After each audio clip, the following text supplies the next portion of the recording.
Praying for Shavuos is going to be a garata. It's not going to. It's a little bit different than what we usually do, but it's a very interesting subject.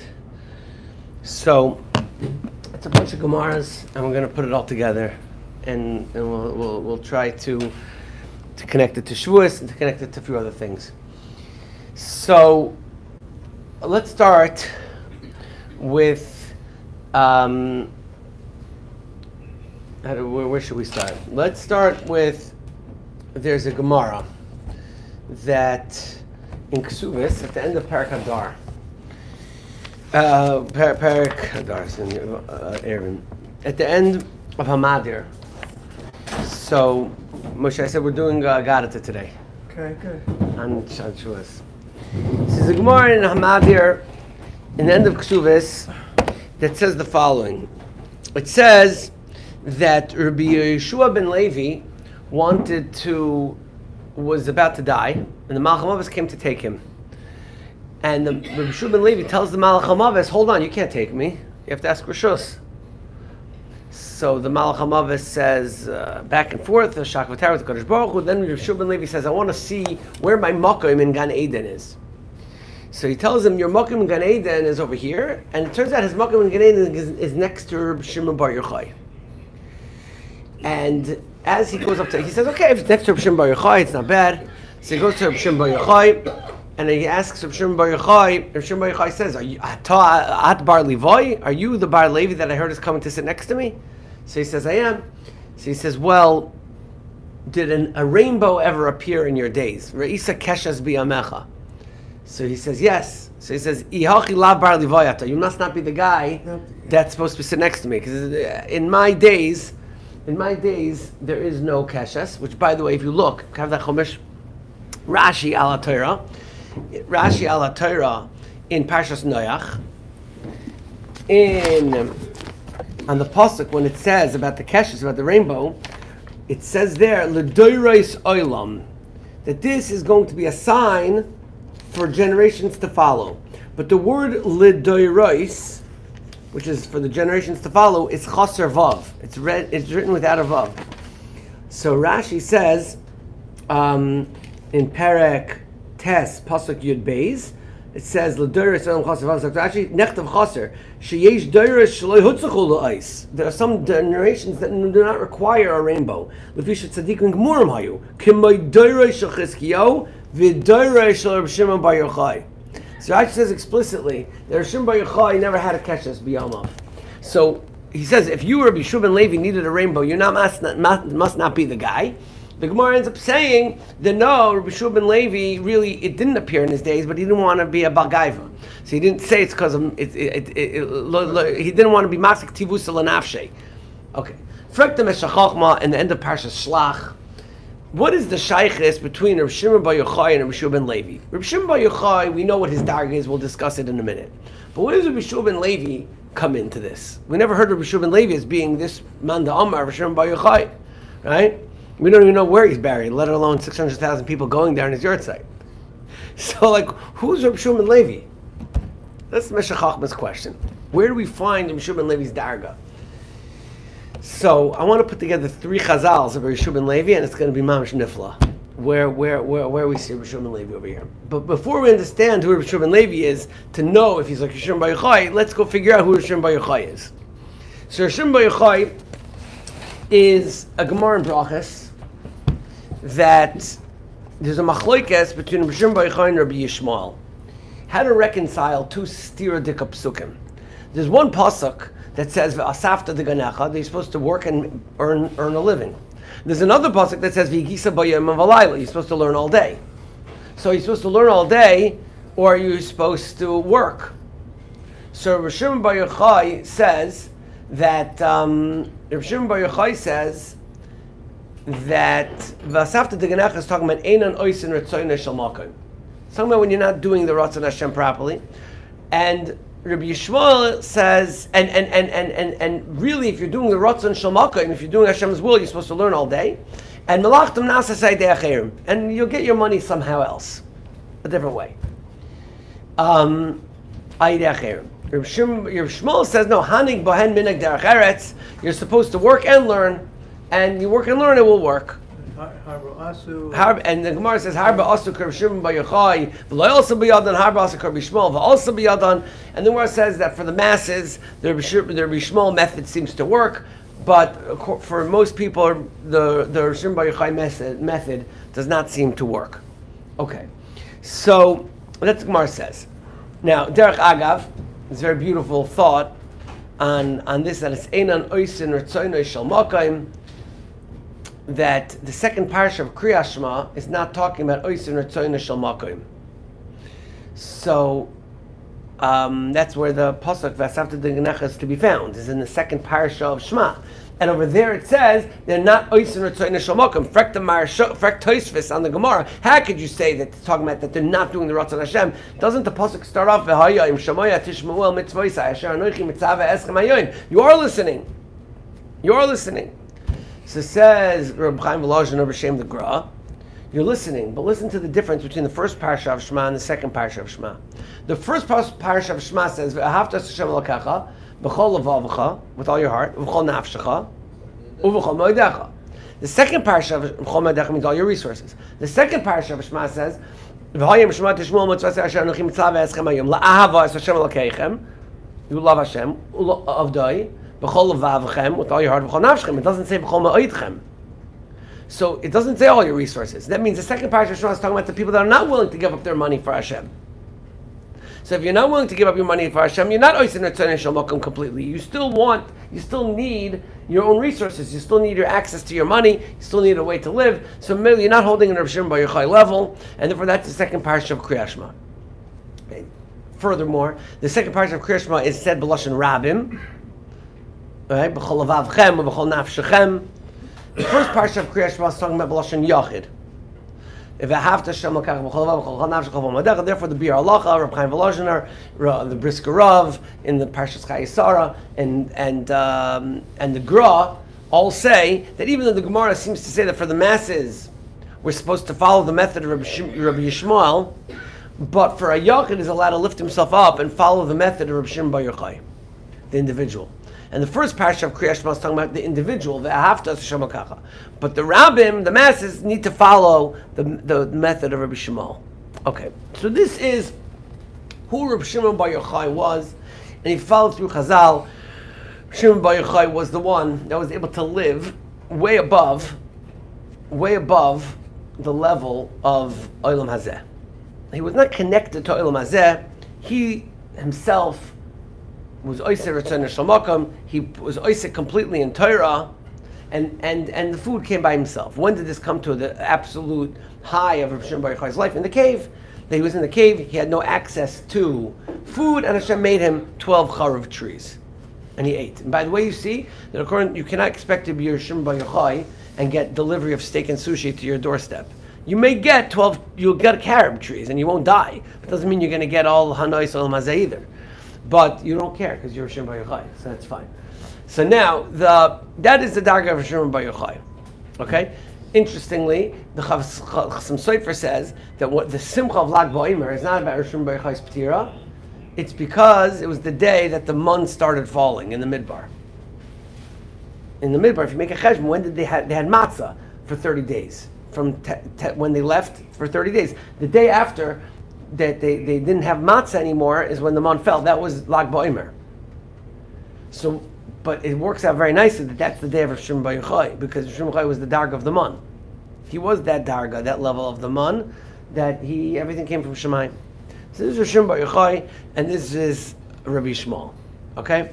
Now, we already addressed the question, how do we paskin? He says for the most people, you have to paskin like this, or some people you paskin like that. Okay. Now, we're going fast. We're like, there's a lot of material, but this is the machlekes. Says the Meshech Chochmah, unbelievable. Okay, this is the unbelievable part. The Zok Meshech Chochmah. So he says like this: Reb Shimon bar Yochai. There's another Gemara. There's a Gemara in Shabbos. That the Gemara in Shabbos says that on Daf Yud. The Gemara in the Shabbos has a shaila. If you're learning Torah, should you stop to daven? So the Gemara says, Rabbi Yochanan says, mafsikin l'tfila. Rabbi Yochanan says, mafsikin l'tfila. You should daven. However, Rabbi Yochanan says that there are those that don't stop for davening. If you're a certain level, you should not stop even to daven. Who is that? Rav Shimon bar Yochai v'chaverav. So Rabbi Yochanan says that for most people, you stop to daven. But Rav Shimon bar Yochai, he is so connected to his Torah that it doesn't even stop to daven. Why not? Because if you stop to daven, it's manichin chaye olam v'oiskin b'chaye shah. Your Torah is your chaye olam. It's a connection to olam haba, and tefillah is a certain connection to olam hazeh. Because I think the pshat in tefillah is that we're trying to bring down the hashpois of Hashem into this world. But you need in this world. But Shimon bar Yochai exists in that world. He barely exists in this world. He exists in this world, but he's not mechuber to this world, so he doesn't have to go bring down Hashem down. He goes up. So therefore, Torah brings you up there. Tefillah kind of brings Hashem down here. And therefore, he doesn't need to do Tefillah, he just needs to do Torah. And that's the Darga of Shimon bar Yochai, that he doesn't do Torah. By the way, very interestingly enough, the Talmud Bavli says that Shimon bar Yochai did stop to do Kriyat Shema. But the Yerushalmi says that he didn't even stop for Kriyat Shema. Stam, as an aside. In that Yerushalmi, it says that Rav Shimon bar Yochai says, if it was up to me, when Hashem created man, I would have asked him to create two mouths. One for Torah and one for everything else. Meshach Chochmas Medayik, it sounds like everything else, including Tefillah. Meaning, I need one mouth for Torah. I need another mouth for everything else, including Tefillah. It's not, you can't mix Torah and Tefillah. It's two separate levels. And when you connect it to Torah on the Shimon bar Yochai level, you're totally out up there. And the other mouth that you have is for everything else down here, even Tefillah. That's what Yerushalmi says. Then Rav Shimon bar Yochai says, but in the end Hashem was right, that he only created one mouth, because look how much Lashon Hara we speak with even one. Imagine if we had two. That's what he says. But that's the Yerushalmi. So, you see that Rav Shimon bar Yochai's level of Torah even goes to the point that you don't even have to be mispalo. Zok, and who argued on him? Rabbi Yochanan. Rabbi Yochanan said, "Halavai shispal adam kol hayom kulay." This is the goyness here. Zok the Meshach Chochma. There's a machloikes in the Gemara in Megillah. Gemara Megillah Daf Chavav. The machloikes. Zok the Gemara Megillah. Are you allowed to sell a shul to buy a base medrash? Or are you allowed to sell a base medrash to buy a base HaKnesses? Now in those days, base medrash and base HaKnesses were two independent places. Base medrash was a public place for learning. Base HaKnesses was a public place for davening. That would mean, if you had a choice, which one to buy? You could buy a base medrash. That means everyone will come learn together in the one public place. But davening, maybe everyone will daven with a minyan, but it will be davening with a minyan in people's houses or whatever. Privately. Or you have one public place to daven and everyone will learn in their own houses. Which one is better? So it's the machloikis in the Gemara in Megillah. Now some of first, when I saw Rabbi Yitzchak Isaac Chaver, others, they say the machloikis is just because of basic Knesses. Maybe, of course, the basic Medrash has more kedusha, but just practically you need a shul. Okay, but the Zok Meshach Chochma, the machloikis, if you sell basic Knesses to buy a basic Medrash, is which one it takes precedence, learning or davening. Which is the machlokes between Rav Shimon bar Yochai and Rabbi Yishmael. Because according to Rav Shimon bar Yochai, you learn, you don't daven if you can. Learning is the main connection. According to Rabbi Yishmael, no, you have to hanig ben minig derez, you got to daven. So zokt the Meshach Chochma. Who's the one that argued on Rav Shimon bar Yochai that you have to stop davening? Rabbi Yochanan. Rabbi Yochanan in the Gemara Megillah is the one that says you should sell a base medrash to buy a base HaKnesses. What? Meshach was Soif Parsha Shlach. So, however, who's the one that argues on Rabbi Yochanan that says that you sell a base medrash, you sell a base HaKnesses to buy a base medrash? Means you should rather sell the shul to buy a base medrash. Zokter, Rabbi Yeshua ben Levi. So it's Rabbi Yeshua ben Levi. It means Rabbi Yeshua ben Levi holds like Rav Shimon bar Yochai, that he holds that you're not supposed to be oisik in too much in tefillah. You're supposed to focus on Torah if you can. And if you can focus on Torah if you can, then you reach the darga of Rab Shimon Bar Yochai, and you should sell the Beis HaKnesses to buy the Beis HaMedrash. So Zokta Meshachom, that's the shaykhis that Rab Shimon Bar Yochai had with Rab Shimon Levi. They both agreed on this darga, and that's why the Gemara Ksuvos goes like Rab Shimon Levi l'shitasai, that you focus primarily on limud Torah, on lifting oneself up completely from any connection to Olam Hazeh. That's the first step of this. This is the first Indian. Okay, so this is the beautiful Indian. Now, there is a question: Do we lemaisa paskin like Rabbi Shmuel or paskin like Rabbi Shimon Bar Yochai? So the teretz is, like we said, we paskin for the rabbim like Rabbi Shimon, like Rabbi Shmuel, but for the Yochid, there's you paskin like Rabbi Shimon Bar Yochai, and this idea is brought down in the Rambam. The Brisker Rav in Parshas Chayesara says that the Rambam, in the end of Hilchos Shemitah v'Yovel, says a statement which is coming to indicate the level of Rav Shimon Bar Yochai. What does he say? He says, Lo Shevet Levi Bavad, not only Shevet Levi can rely on what people give them, but rather, Kol Ish Mi Boy Olam, Nesoi Liboy, that he's Nesoi Liboy, he's uplifted to do the mitzvah. Harezen Niskadesh Kodesh Kadoshim, he is like the Kodesh HaKadoshim, and he's allowed to lift himself up over the world and just connect to Torah, even if he's not in Shevet Levi. He's allowed to, and the Brisker Rav says B'Shem the Gra, that this is the Darga of Shimon Bar Yochai. It means the Darga of Shimon Bar Yochai is mentioned in the Rambam, and it's valid. It's a valid mahalach for someone that wants to connect in that way. But the Rambam's lashon is that Harei ze Kodesh Kadoshim. So I was wondering, what is this Kodesh Kadoshim? What does that mean? Okay, so let's go into Shavuos a little bit. Okay. This is an unbelievable shtickle. This is why I said Shabbos. So, but I have a Moedik Hasafa for Motzei Shabbos on it. So, the Beis HaLevi has a question. He wants to understand the whole Chazals regarding the Luchos Rishonos and the Luchos Shnios. It says that Moshe Rabbeinu brought down the Luchos, and the Luchos, it says that they got very heavy because the letters started being pareach ba'avir. The letters started coming off of the luchos. It got very heavy, and he broke it. So Beis HaLevi wants to understand, what does that mean that the letters got very heavy? What does that mean? And then it says that when Moshe Rabbeinu was rewriting the luchos, there was ink left over in the pen, and Moshe Rabbeinu put that ink that was in his pen on his head, and from that came the karnei hoid, the glory, the light of glory that came from Moshe Rabbeinu's face. What is the meaning of this chazal? He put the ink, there was leftover ink, the letters started flying. What's going on? So Dr. Beis HaLevi, in the Luchos Rishonos, that they had already reached the Tachlis, the world. So in the Luchos Rishonos, the first version of Matan Torah, all the Torah B'Ksav and all the Torah Baal Peh was written in the Luchos itself. That's what he says. If you look in the Psukim, it will never say Ve'echtoiv es Aseres Hadvarim. It never talked about the Aseres Hadibros in the Luchos, because everything was in the Luchos, even the Torah Baal Peh. Even the Mishnayos, Gemara, everything was in the Luchos. But in the Luchos Shnios, after the Chet HaEgel, he says that Klal Yisrael was destined to Galus. And once they're destined to Galus, Hashem didn't want to put the Torah Baal Peh in the Luchos, so he left that out of the Luchos. The next version was only going to have the Torah B'Ksav on the Luchos, and the Torah Baal Peh had to remain behind. So he says the letters flying off of the Luchos means the Torah Baal Peh left the luchos. It wasn't going to be in the luchos shnios, and therefore Moshe Rabbeinu said, "This is too heavy for me. I can't have. Where's the Torah Baal Peh going to be?" So the Torah Baal Peh was the ink that was left in the pen.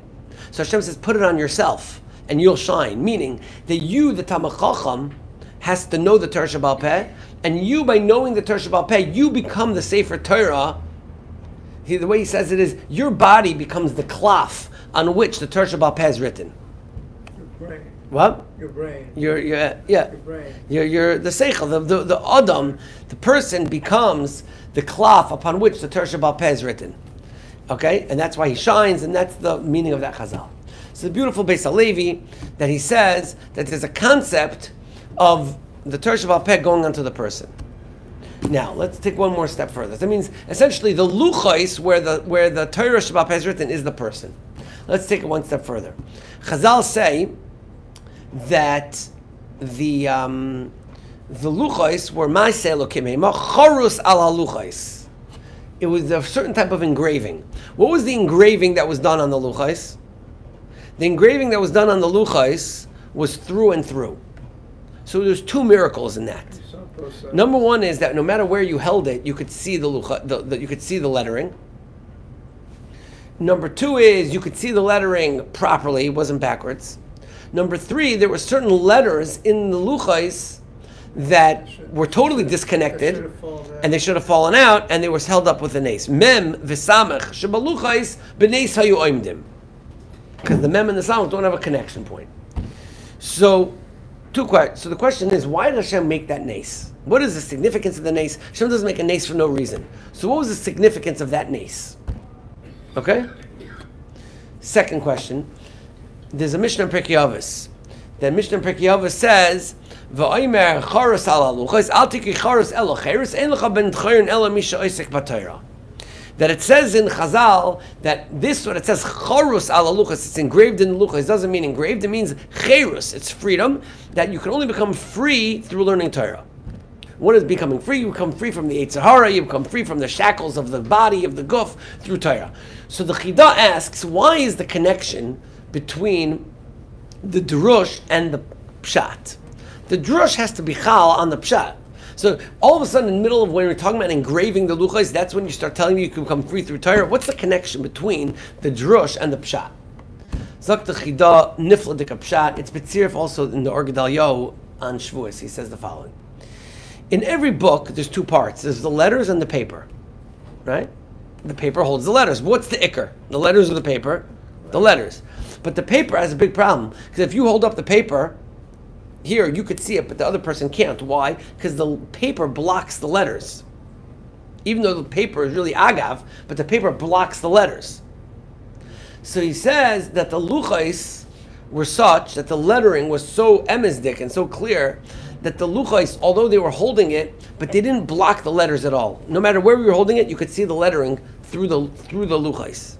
So the paper became totally tuffle to the lettering, to the point that some letters didn't even require the paper at all. They were holding benes. What's the remez? He says the remez is that we have a neshama and we have a guf. What's the ikar? The neshama. What's the tuffle? The guf. The guf is holding the neshama. The problem is that it's just like the paper. When you look at the person, you see the guf, you don't see their neshama. So the paper blocks the letters. What happens is that by learning Torah, you could become, that your guf becomes invisible, that you become just your neshama. That it could be so clear that when you see the person, you see the neshama in them, you see the Torah in them, shining through. So the lesson of the charos that you can engrave through and through is that you could reach a point that the neshama is engraved in the person, to the point that when you see the person, you see their neshama. And you don't see their guf. And it could be freestanding of their guf. Just like the letters were freestanding of the paper. That's the pshat. So he says, "Ein lecha ben chayrin el misha osek b'Torah." You can become totally free of your guf. You become totally free of your guf through learning Torah.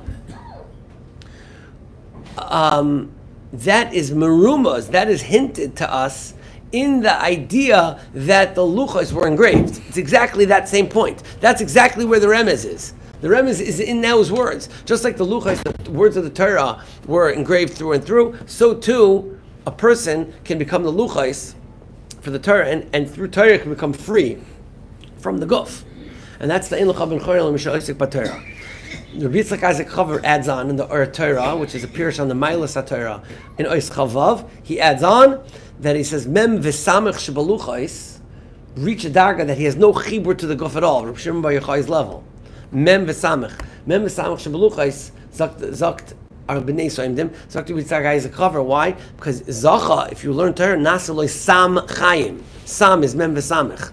So the Sam Chaim is the potion for life, is the Torah, because you could become totally disengaged from the guf and just be a neshama basically, and disengaged from Olam Hazeh, which is the Darga of Shimon Bar Yochai, through learning, and that's the remez of the luchos.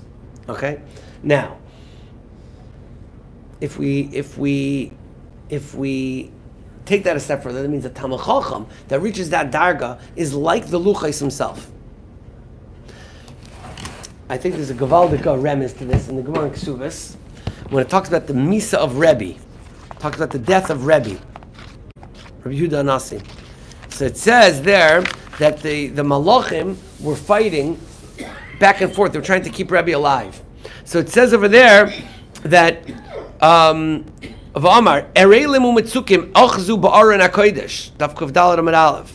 The people down here in the Malachim were fighting over the Aron over the coffin of Rebbe. But it calls the Aron of Rebbe the Aron HaKodesh. It's a very strange lashon. So I think it's saying is that the Rebbe was the Aron HaKodesh because he was holding the luchos. He was like the Aron HaKodesh where the luchos are. So Rebbe's Aron was the Aron HaKodesh of the Torah. And what's the next Gemara? The next Gemara is B'shas P'tiroso Shel Rabbi Zakaf Eseretz Ba'osav Klapi Maila. Rabbi was a wealthy man, and at the time he died, he lifted up his 10 fingers and he says, Ribono Shalom Golav Yadu Lavanecha She'agati B'Eseretz Ba'osav B'Torah. I used all my koiches for Torah. V'lo Neinesi I feel B'Etz B'Ktana. I never benefited anything from this world. A Talmid Chacham that never benefits anything from this world. So that darg of Reb Shimon Bar Yochai, he's totally disconnected from his guf. So the Aron, which is holding the guf, is holding the luchas, is Aron HaKodesh. That's what the Gemara is saying. The Rambam, I didn't fear this ice on Shabbos, I forgot. When the Rambam says that a Reb Shimon Bar Yochai person is like the Kodesh HaKadoshim, what's in the Kodesh HaKadoshim? Is the Aron HaKodesh is in the Kodesh HaKadoshim. Right? The Kodesh means that you're separate from this world. Kodesh HaKadoshim means you're not even connected to this world. What happens in the Kodesh HaKadoshim? Kodesh HaKadoshim is there's no sense of space. It's machzik hamuat is a meruba. Right? Kodesh HaKadoshim is the space in this world which you go, that's where it's connected to up there. A tzaddik is like that reaches the darga of Shimon Bar Yochai is like the Kodesh HaKadoshim. He's like an Aron HaKodesh. You put that in the Kodesh HaKadoshim, and it's the place in the world that it's really Olam Haba. And you're not meshubed to the laws of this world. You could live on Mon, right? So that's the darga of Shimon Bar Yochai that we're talking about. And that's the darga of Rabbi Shub Levi. So now there's two other Gemaras. There's the Gemara in Shavuos on Daf Tezvav that says over there that if it's usher to if you have a haloichesh alamaka, Rabbi Shub Levi says it's usher lisrapois b'divrei Torah. You're not allowed to use psukim in the Torah to make your refuah, to make yourself feel better. Why? It's like witchcraftery. You can't say, well, if you say this pasuk 4 times, it's going to help you. You're not allowed to do that. The Sefer Chinuch asks, why are you allowed to say Tehillim? No, because you're davening to Hashem. But stamazah, to use a magic pasuk, you're not allowed to do that. You're not supposed to do that. Even though people say, oh, say this pasuk 14 times, frontwards, backwards, and look at your, your appendix, and it will go away. You're not supposed to do that. It's also to do that. It says, "Ostur lisrapois b'divrei Torah." Oh, okay, you're not allowed to.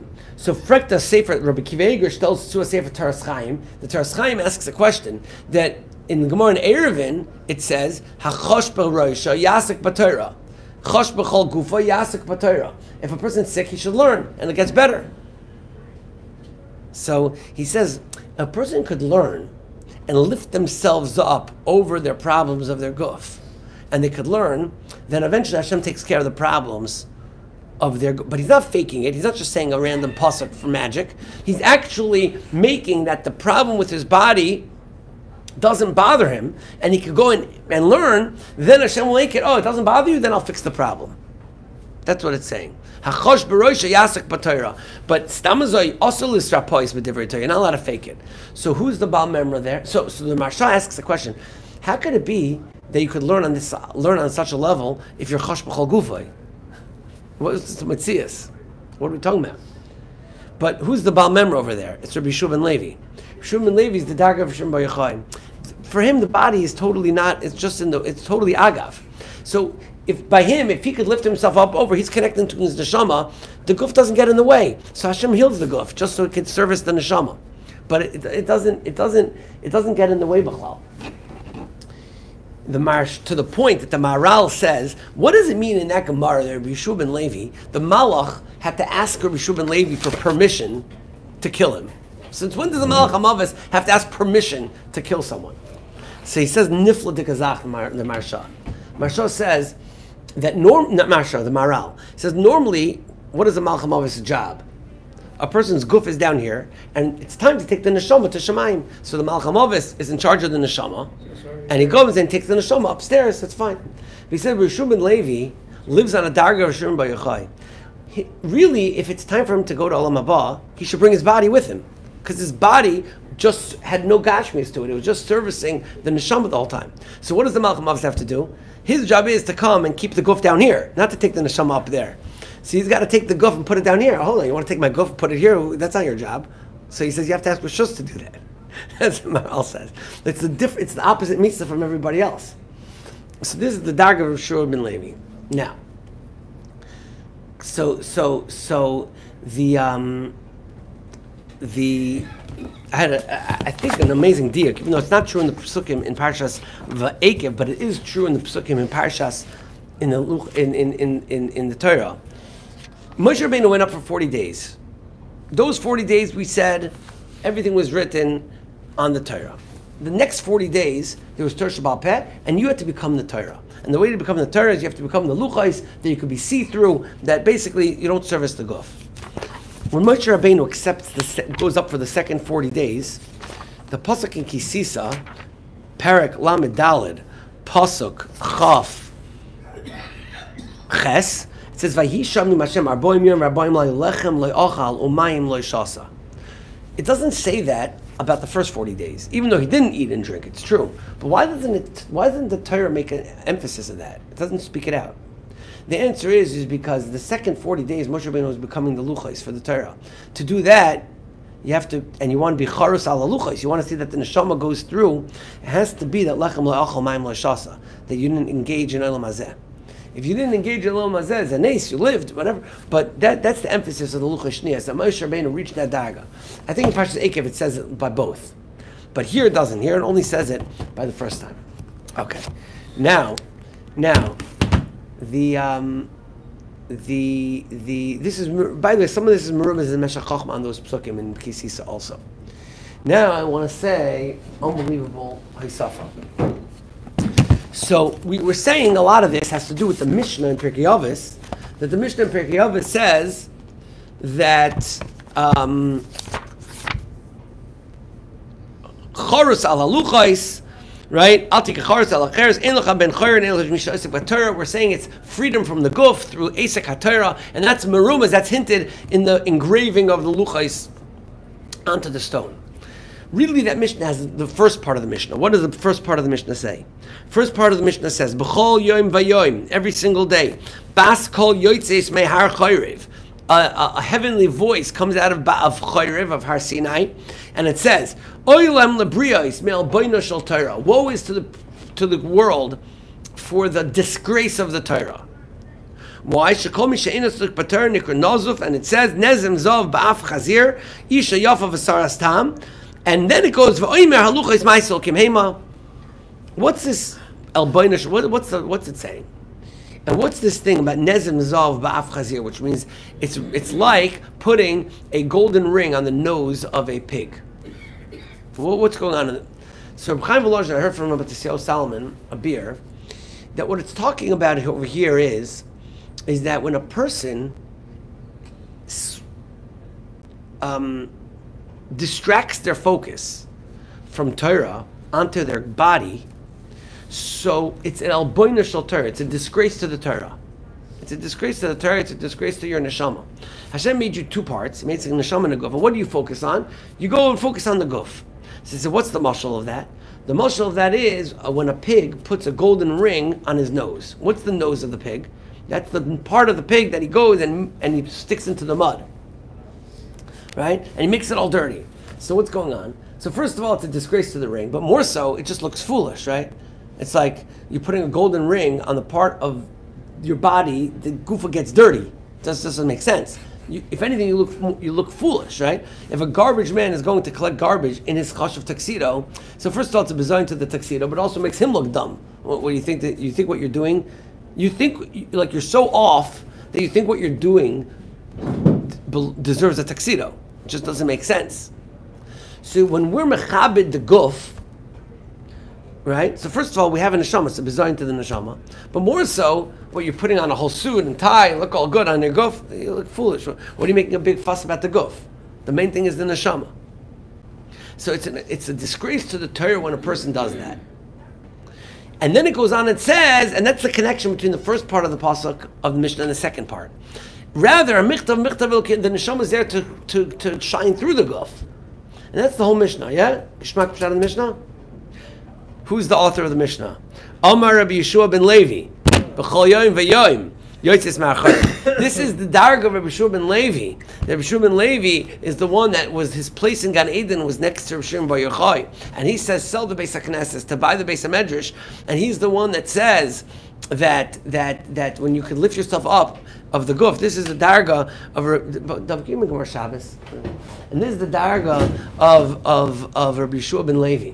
That he reached this level of charus al aluchais, and that's what he's saying. There's one more Gemara.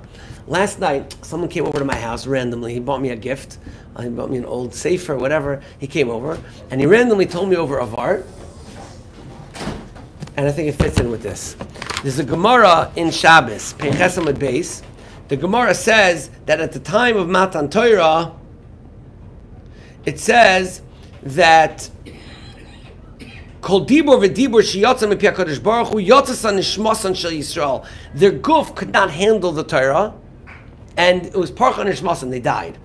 There's another Gemara that says that, and then Hashem was mechai mesim. There's another Gemara that says Kol dibur v'dibur sheyatza mipi HaKadosh Baruch Hu chazu Yisrael acharei, and they were pushed back Yud Beis Mil.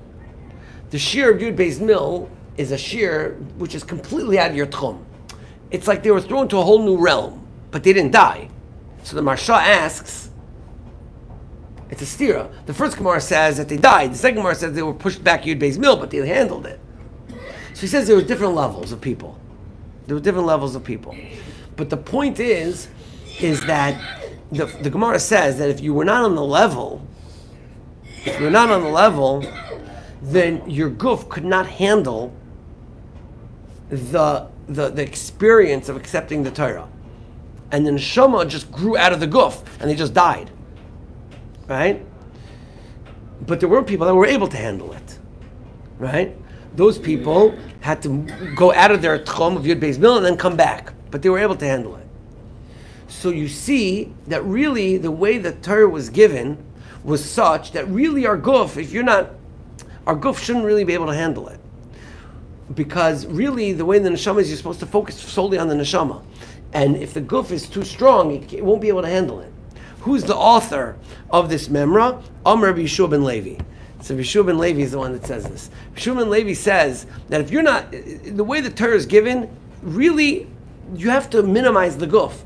And if you're going to be a guf person, then it's going to be parcha nishmasai. You can't really handle it. You have to be able to lift yourself up and train your guf to take second seat in the position. But if you don't, then you can't handle the Torah. This is not a Rabbi Yishmael Dika Chazal. This is Rabbi Shimon bar Yochai and Rabbi Shimon ben Levi Dika Chazal. Chazal is saying to us that if you're Rabbi Yishmael, okay, so the Torah, you could stim with the Torah, you can figure it out. But really, if you're going to be Rabbi Shimon bar Yochai's level, really what Torah is supposed to be, and the proper way, is a total uplifting experience to lift oneself up over the guf. So when we come to Shavuos and we're accepting the Torah, we're supposed to use it as a tool to lift ourselves up over all the narishkeit.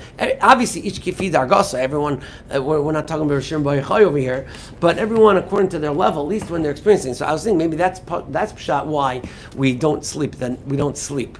Why? Because the guf requires sleep. And what are we doing? We're trying to minimize the guf.